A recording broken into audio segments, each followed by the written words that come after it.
Hockey stick নয়, hockey, football, cricket, hockey. Paschimbangla খেলাধুলা তো রসতলে গেছে, তো খেলাধুলোর পরিবর্তন দরকার আছে, খেলাধুলোর উত্থানের দরকার আছে, খেলার পরিবেশের দরকার আছে। এখানে তো খালি একটাই কাটমানি খেলা চলছে, তো সেই জন্য আমরা খেলাধুলাকে প্রমোট করে দেখছেন। মোদী সরকার আসার পরে অলিম্পিক, কমনওয়েলথ, এশিয়ান গেমসের ডজন ডজন পদক আছে, 100-র বেশি। 100 অলিম্পিক এতে হয়ে গেল, এশিয়ান গেমসে 25টা হয়ে গেল অলিম্পিকে। তো এই যে এত বাড়ছে, তার কারণে আমরা প্রমোট করতে চাই খেলাধুলো, সব ধরনের খেলাধুলা প্রমোট চাই। পশ্চিমবাংলা একসময় নেতৃত্ব খেলাধুলায়, আজকে আমরা পিছিয়ে গেছি। দাদা, ভোটের মুখে হাওড়ায় শাসকের শাসানি, উত্তর হাওড়ার তৃণমূল বিধায়ক গৌতম চৌধুরী তিনি বলছেন যে ভোট না দিলে জল পাওয়া যাবে না। জনতা এই সব কটা গুন্ডা নেতাকে হারাবে। যারা সমাজ বিরোধী তারা আজকে নেতা হয়ে গেছে, তারা ধমক চমক ছাড়া কিছু বোঝে না, লুটপাট ছাড়া কিছু বোঝে না।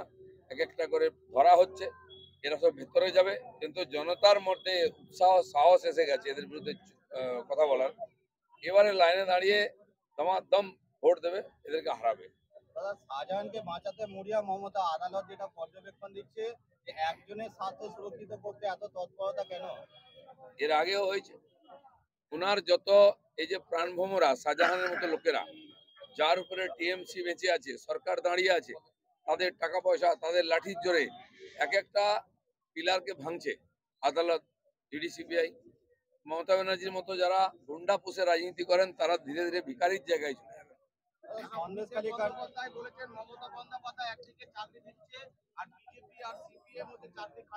চাকরি দিচ্ছে না নয়, টাকা নিচ্ছে। এই ধরনের শিক্ষায় চাকরি বিক্রি করেছে, এর আগে ইতিহাসে কথা হয়নি। মমতা ব্যানার্জি চাকরি বিক্রি করেন, নরেন্দ্র মোদী চাকরি বিলিয়ে দেয়, রোজগার মেলা করে চাকরি দিয়েছিল। দাদা, আপনাকে দেখা যায় ক্রিকেট খেলতে, আজকে দেখছি জেলা সভাপতি আউট, শ্যামল ব্যাট করে নেমেছে, কি বলবেন? আমাদের অনেক অনেক খেলোয়াড় আছে, এটা কোনো পার্টির প্রোগ্রাম নয়, এটা দিলীপ ঘোষের প্রোগ্রাম, 4 চক্রের দিলীপ।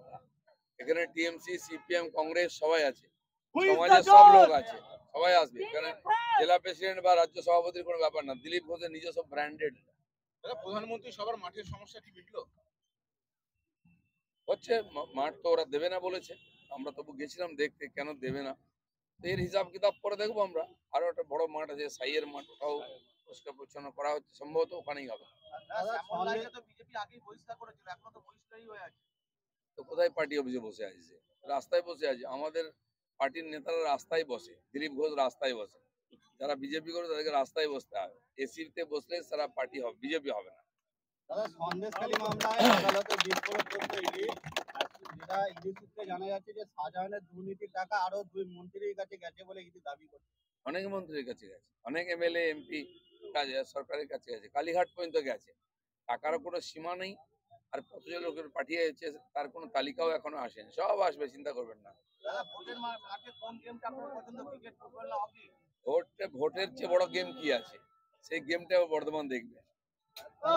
সংখ্যালঘু ভোট ভাগের আশঙ্কা, ইন্ডিয়া জোটেরই 2 শরিক সিপিএম এবং কংগ্রেসকে কার্যত তুলোধনা করছেন মমতা বন্দ্যোপাধ্যায়। এখন ওনারা সংখ্যালঘু ভোট নিয়ে ভাবুন, আমরা সংখ্যালঘুদের নিয়ে ভাবছি।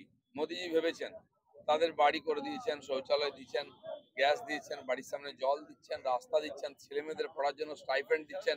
মমতা ব্যানার্জি এ সমস্ত লুট করছেন। কংগ্রেস, সিপিএম এই সংখ্যালঘুদেরকেও এইভাবে ইউজ করেছে, ক্রিমিনাল বানিয়েছে, ভোটার বানিয়ে রেখেছে। তারা ওদেরকে তালাক দিয়ে দিচ্ছেন। এবার দিদির সঙ্গে সেই একই ঘটনা ঘটবে। সমস্ত ভারতবর্ষের মুসলমান, খ্রিস্টান, যত সংখ্যালঘু আছেন, তারা আজকে পিছিয়ে থাকা গরিব এই জন্য যে তাদেরকে ভোটার করে রাখা হয়েছে, তাদের জন্য কিচ্ছু করা হয়নি। তারা বুঝতে পেরেছেন মোদি হ্যায় তো মুমকিন হ্যায়, এবার পদ্ম ফুলে আছেন।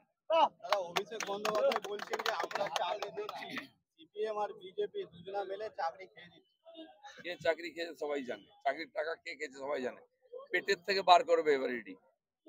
দাদা, ভোটের ট্র্যাকে দৌড়াচ্ছেন, কীর্তি আজাদ এখন কোথায় আছেন? সেটা তো আমি বলতে পারবো না। যাদের নেতা তারাই বা কোথায় আছে, টিএমসিটাই কোথায় আছে? বর্তমানে একটু খুঁজুন, টিএমসি আছে বোঝাবার জন্য আমরা যখন যাই, আমার রোড শো হলে পার্টি অফিসের ভিতর থেকে go back go back go back, এরকম ভয় পাওয়ার কি আছে? এই রোদ্রে ঘরে ঢুকে গেলে এমনি ঘরে ঢুকিয়ে দিয়েছি টিএমসি কে, ভোটের আগে আর দেখতে পাবেন না, শীত ঘুমে চলে যাবে।